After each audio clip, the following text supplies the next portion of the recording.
Thailand ఏముంది Thailand 4-5 బీచ్లు గవే ఇండియాలో ఉన్న ఉన్న టెంపుల్ కన్నా ఎక్కువ ఉన్నాయా? మీకు తెలుసా ఇండియా మొత్తం తిరిగినా కదా, ఇండియా మొత్తం కలిపితే ప్రపంచ దేశాలని కింద బీచెస్ ఉన్నాయి, సైడ్ కు బీచెస్ ఉన్నాయి. నీకు స్నో కావాలా పైకి పో, హాట్ కావాలా, వాటర్ ఫాల్స్ కావాలా మహారాష్ట్ర పో, కర్ణాటక పో, మేఘాలయ పో, అరుణాచల్ ప్రదేశ్ పో. ఒక్క ఇండియాలోనే 365 డేస్ 3 సీజన్లు ఉంటాయి. రాజస్థాన్ ఎప్పటికీ ఎడారి 365 డేస్, చిరపుంజి మేఘాలయ 365 డేస్ వర్షమే, లదాఖ్ మనాలి కాశ్మీర్ 365 డేస్ చల్లగా ఉంటుంది, ఒకసారి ఎక్కువ ఒకసారి తక్కువ.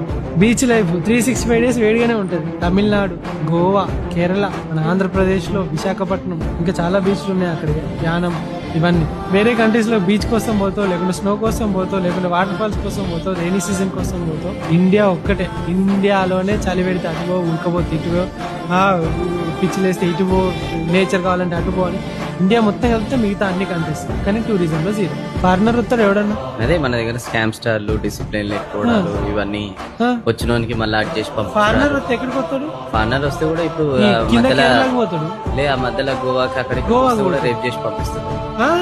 మొన్న బ్రెజిల్ ఆమెని బీహార్ లా, ఈ హంపీలా, కర్ణాటకలా యూరోపియన్స్ ని కాపాడతామని పోయిన ఇండియా ఉండే సంపి నదిలో పడేస్తే వాడు 2 రోజుల్లో దొరికే పాపం. అదే అట్లా